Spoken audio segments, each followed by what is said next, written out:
संस्कृत साहित्य का इतिहास विषय के अंतर्गत पिछले अध्याय में हमने पढ़ा कालिदास का परिचय, कालिदास का समय, और आज हम पढ़ेंगे कालिदास की कृतियाँ या कालिदास के महाकाव्य, कालिदास के खंड काव्य, कालिदास के नाट्य काव्य आदि के विषय में कि कालिदास द्वारा किन किन ग्रंथों की, किन किन कृतियों की रचना की गई है। तो जैसा कि हम जानते हैं कि कालिदास एक महान कवि थे। संस्कृत साहित्य के इतिहास में कालिदास जैसा महान कवि, कालिदास जैसा अनुपम और अद्वितीय कवि शायद ही देखने को मिलता है। तो कालिदास के विषय में वैसे तो कई प्रकार की धारणाएं हैं, उनके द्वारा रचित जो ग्रंथ हैं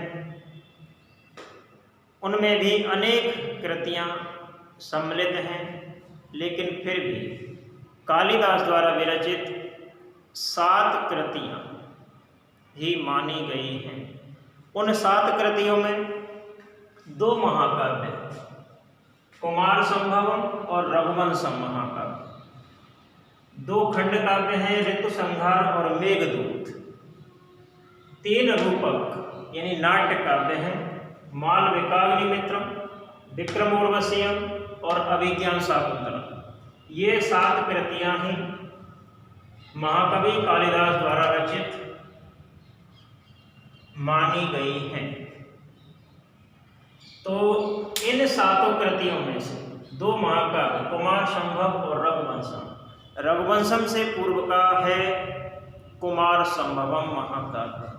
तो आज हम चर्चा करते हैं, अध्ययन करते हैं कुमार संभव महाकाव्य का। तो कुमार संभव महाकाव्य जैसा कि नाम से ही स्पष्ट है, कुमार संभव, संभव यानी उत्पत्ति, कुमार, कुमार से तात्पर्य है कुमार कार्तिकेय की उत्पत्ति। तो इस महाकाव्य में शिव और पार्वती के विवाह का वर्णन है, क्योंकि कार्तिकेय शिव और पार्वती के पुत्र थे। तो इस महाकाव्य में, कुमार संभव महाकाव्य में शिव और पार्वती के विवाह का वर्णन है। इसकी रचना रघुवंश महाकाव्य से पूर्व मानी गई है कि रघुवंश महाकाव्य से पूर्व कुमार संभव की रचना हुई है। इस कुमार संभव महाकाव्य के 2 रूप प्राप्त होते हैं। एक होता है सप्तदश सर्गात्मक, अर्थात 17 सर्गों वाला। कितने सर्ग? 17 सर्गात्मक। और दूसरा रूप है अष्ट सर्गात्मक, यानी कि 8 सर्ग वाला। रघुवंश महाकाव्य के 2 रूप हमें देखने को मिलते हैं, सप्तदश सर्गात्मक यानी कि 17 सर्ग, और अष्ट सर्गात्मक 8 सर्ग। इनके विषय में भी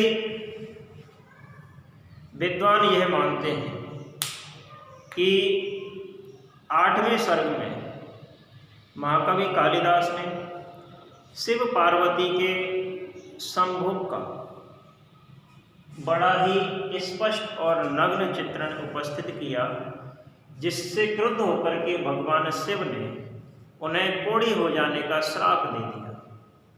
तो तभी इस कुमार संभव की क्या हो जाती है? समाप्ति हो जाती है। और जो बाद के सर्ग हैं, अर्थात 9वें सर्ग से लेकर 17वें सर्ग तक हैं, वो किसी अल्पबुद्धि कवि द्वारा, अल्पबुद्धि काव्यकार द्वारा जोड़ दिए गए हैं, ऐसा मानना है। तो कुमार संभव महाकाव्य मूल रूप से इसमें 17 सर्ग मानते हैं, 8 सर्ग वाला इसका दूसरा रूप है।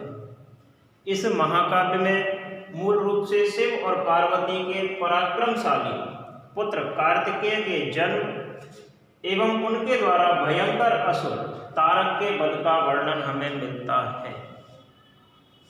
तो कुमार संभव महाकाव्य कितने सर्गों का है? 17 सर्गों का है। इसका जो दूसरा रूप है वो अष्ट सर्गात्मक यानी कि 8 सर्ग वाला है।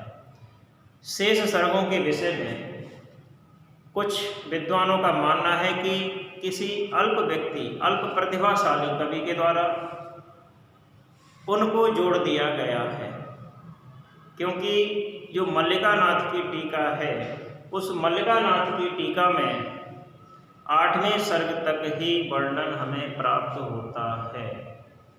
8वें सर्ग तक प्राचीन अलंकारिक ग्रंथों में भी 8वें सर्ग तक ही उदाहरण दिए गए हैं, जिससे हम मान सकते हैं कि मूल रूप से कुमार संभव महाकाव्य के 8 सर्ग ही होंगे।